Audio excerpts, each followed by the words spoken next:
വൈക്കം പുളിഞ്ചോട്ടിലുള്ള അദ്ദേഹത്തിൻ്റെ പിൻതലമുറക്കാർ വൈക്കം പത്മനാഭപിള്ളയെ പോത്തി എന്ന സങ്കല്പത്തിൽ ആരാധിച്ചു വരുന്നുണ്ട്. പോത്തി എന്ന് പറഞ്ഞു കഴിഞ്ഞാൽ അവരെ ബഹുമാനാർത്ഥം അവരുടെ അപ്പൂപ്പൻ അല്ലെങ്കിൽ മുത്തച്ഛൻ എന്ന പേരിൽ അന്ന് ബഹുമാനാർത്ഥം അങ്ങനെയാണ് അവർ കരുതി അദ്ദേഹത്തെ ആരാധിക്കുന്നത്. അദ്ദേഹത്തിന് വേണ്ടിയിട്ട് ഇവിടെ യോഗീശ്വരൻ വൈക്കം പത്മനാഭപിള്ള ഇവിടെ അദ്ദേഹത്തിനെ ആരാധിക്കുന്നുണ്ട്. എല്ലാ മാസവും ഇവിടെ കൃത്യമായിട്ട് പൂജാതി കാര്യങ്ങൾ ചെയ്യുന്നുണ്ട്. അന്നത്തെ പൂജയുള്ള ദിവസങ്ങളിൽ അദ്ദേഹത്തിൻ്റെ വെപ്പൺസ്, അദ്ദേഹത്തിൻ്റെ ആയുധങ്ങളായ ഉടവാള്, ചുരിക തുടങ്ങിയവയൊക്കെ അദ്ദേഹത്തിൻ്റെ ഈ സങ്കല്പത്തിന് അരികിൽ അന്ന് വയ്ക്കുകയും അതിനെ ആരാധിക്കുകയും ചെയ്യുന്നുണ്ട് അന്നത്തെ ദിവസം. കൂടാതെ ഇവിടെ മറ്റ് ദേവതാ സങ്കല്പങ്ങളുമുണ്ട്.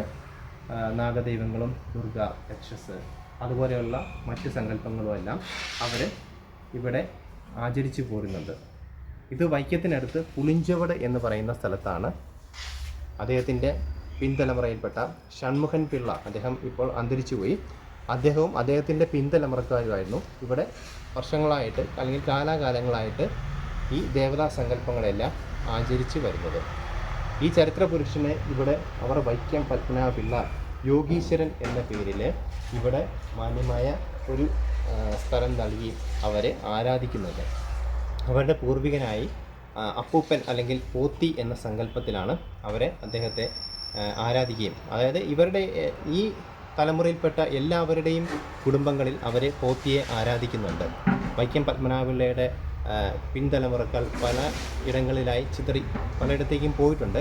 എങ്കിലും അവരെല്ലാവരും തന്നെ പോത്തിയെ തങ്ങളുടെ ദേവതാ സങ്കല്പമായി ആചരിക്കുകയും അദ്ദേഹത്തിന് വേണ്ട വഴിപാടുകളും പൂജകളും അവരെല്ലാവരും കൃത്യമായി ചെയ്യുകയും ഉണ്ട്.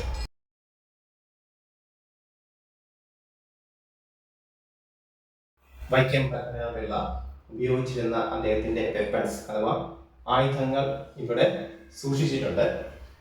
ആ ആയുധങ്ങളെല്ലാം ഈ കാണുന്നതാണ്.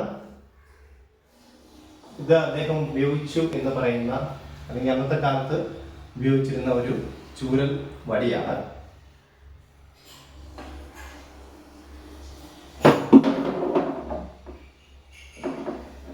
ഇത് ഭയങ്കര കനമുള്ളൊരു വാളാണ് കേട്ടോ. ഈ വാളിന് വളരെയധികം കനമുണ്ട്. സാധാരണ ഇതിൽ നമുക്ക് അങ്ങനെ അത്ര ഇതായിട്ട് പിടിക്കാൻ പറ്റില്ല. നല്ല കനമുള്ള ഒരു തരം ഇരുമ്പാണ്. പക്ഷേ പച്ചിരുമ്പെന്നൊക്കെ പറയുന്ന ആ രീതിയിലുള്ള ഒരു ഇരുമ്പായിരിക്കാം അദ്ദേഹത്തിൻ്റെ ഉടവാളാണ്. നമുക്കങ്ങനെ പെട്ടെന്ന് പിടിക്കാൻ പറ്റില്ല. നല്ല കനമുണ്ട് ഇതിന്.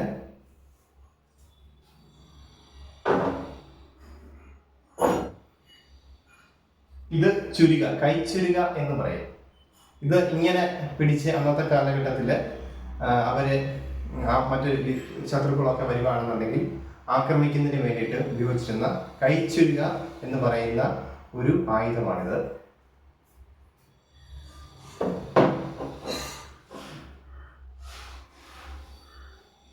ഇതൊക്കെയാണ് അദ്ദേഹം ഉപയോഗിച്ചിരുന്ന അന്നത്തെ കാലത്തെ അദ്ദേഹത്തിൻ്റെതായ ചില ആയുധങ്ങൾ.